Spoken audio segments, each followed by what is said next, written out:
almost 75% of the people in Uganda tend to experience some sort of sexual and gender-based violence, and that is what we're going to be discussing this morning on Twitter Jabs Part 2 as we continue the conversation that we earlier on had with Kira Natozo. Now, joining me is a lady from Reach a Hand Uganda who is actually currently the head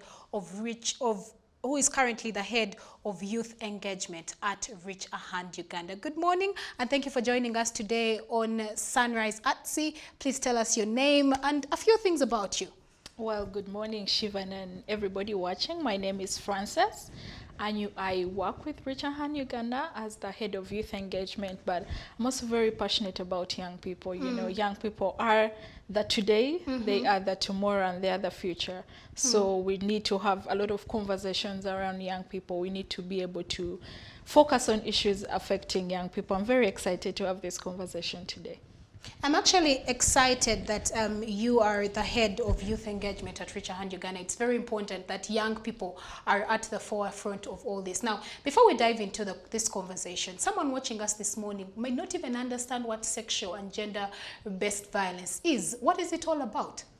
Well, sexual and gender-based violence is any act that is perpetrated, you know, against someone's will. It's something they did not consent to, but it's also something that hurts them. When you look at the context of sexual and gender-based violence, it has two aspects. It has the sexual, that has to deal with violations that are sexual in nature, but it also has to do with gender.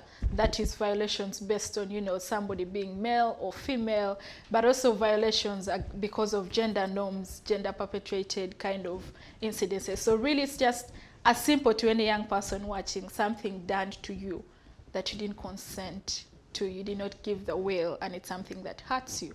That is sexual and gender-based violence. This morning we're looking at meaningful youth participation, involving them in the best way to fight against sexual and gender-based violence. However, how are the ways in which some of these violent cases actually manifest? One, when we look at sexual and gender-based violence, it's the most common that a lot of people know is the physical. You know, that's the violence that affects you physically. A lot of it is visible. You are beaten. It's easy to, you know, to see someone was raped. If they are checked medically, they're able to see. So that's, you know, the physical kind of violence. But we also look at violences that are emotional, and unfortunately that is lately one of the highest ways that violence is manifested, but there's not a lot of conversation around it because, again, it's an invisible health. It's an invisible kind of violation. So even the definition around it, it's something that is not often out there, but it's also a form of SGBV, you know. And then we look at the ones that are economic. That's also another silent, but, you know, it's violence, yes, especially against women, that, you know, somebody is telling you not to be able to engage in economic activities because of particular reasons. Interesting. That is also a kind of violence, but a lot of the conversation, of course, goes around the physical because of the traits that it's easy to see it. You are beaten, it's easy to trace back, you know, you have a swollen face, you have a broken wrist, you can, it's one of the most common forms of violence. Of course, a huge percentage of people also is, you know, the kind of violence that affects them. But that doesn't mean that it's the only way that violence manifests. I think a lot of conversations should move to things like the psychological, the invisible violence. The mental health of someone, very important. A lot of it. And also the interesting thing with sexual violence is that at times it starts off as the invisible. You know, somebody, especially people at school, someone is telling you, even before they sexually violate you, they are telling you, I'm not going to give you your marks if you don't sleep with me, you know. That is a form of violence, gender-based violence. Even before you get to the act of this person was raped, you know. But oftentimes the conversation starts because when the physical kind of starts. But a lot of the violences in the early stages actually manifest beforehand in a psychological way. So if we're able to shift conversations to that aspect, we're actually able to prevent even before the physical that we are used to, even before, you know, the one that everybody can see this person was violated. There's really, you know, a lot of things. But violence manifests especially in those kind of forms, you know, in our context. in this country. I think it's very important that you've actually hinted of that, because many people believe that when it comes to sexual and gender-based violence, we're basically looking at physical, forgetting that actually there are things like mental, there are actually things like psychological that affect us. However, still amongst the youth, what are some of the leading causes that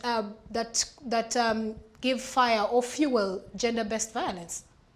One, it's the lack of information, and particularly accurate information.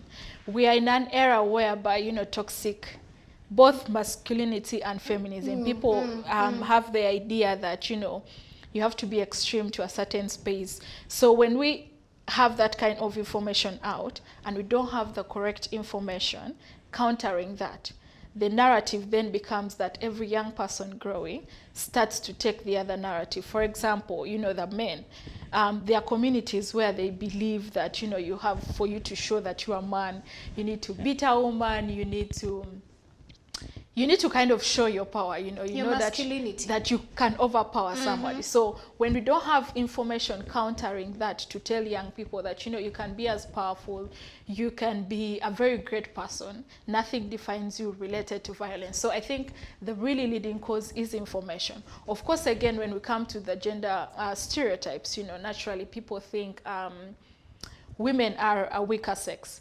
And this is even almost like a joke. I don't know if you've ever gone out with friends and it gets late. The assumption is, oh, you're female. We don't think you are as safe as us. Wow. It's a normal thing. You're hanging out with people, it gets late. The boys are like, we'll get home by ourselves. And then the female, you know, there's already that kind of thing. So for everybody, when they move in an environment like that, when they're walking at night and they meet a female, it's an automatic assumption that this is a weak person. I can do anything I want with them. Yeah, so we have a lot of, you know, gender stereotypes, but also we have a lot of cultural norms that make violence look normal. You know, they make it look like, I read a story, I think it was one of the cultures that was saying, you know, to cure diseases, you need to sleep with a girl who's 15. That is defilement. I've had these sort of things, especially in rural areas where people have a mindset. It's quite absurd, the lack of information. And you said what actually matters is the right information, because you might have the information, but it might not be the right information. And it's terribly absurd. But also, like I said, this is a conversation that sparked off also on Twitter.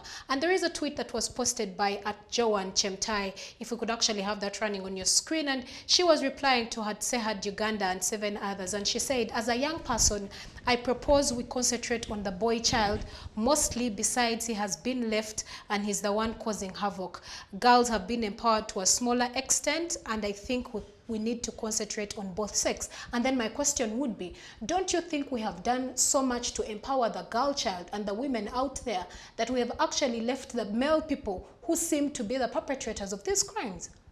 I don't think we've done enough, because when it comes to the boy child? No, even to the girls.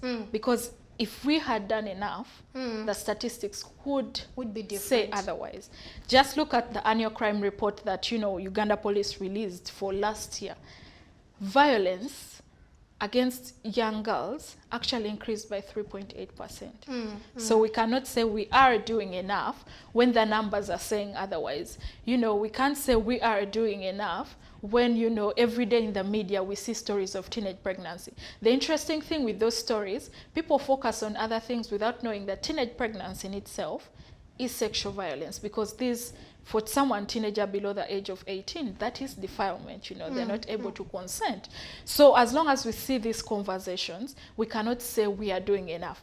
However, I do believe that the narrative needs to change, that we need to be able to have conversations that incorporate boys and men, because again, like I said, they may have the information, but they have this information that makes it look like you need to beat a woman for you to be man enough. So as long as we still have that kind of information, that kind of mindset, we need to be able to include even the boys. But most of all, in the fight against gender-based violence, the conversation, men should move to the table, not being perpetrated, but being part of the people that are preventing part it. Of the move. Yes, because it also does happen to men, but the percentage of it is less, which again could be due to different things. The social norm that men are strong, Exactly. so few men report it. Exactly. So it's I do believe that the conversation should include men, but I don't believe in the narrative that we've done enough, because the numbers don't say that. But also looking at the narrative, I mean, when it comes to all different stakeholders, we all have a role to play. I mean, you have a role to play, I have a role to play,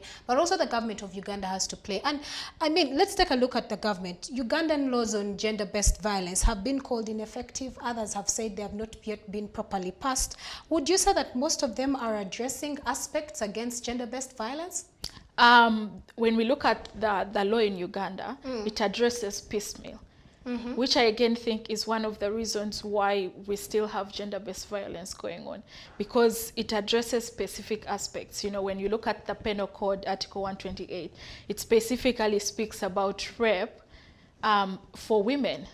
You know, it excludes the rape for men. When you look at the Sexual Offences Bill, which wasn't passed, Parliament did, but the President hadn't yet ascended to it.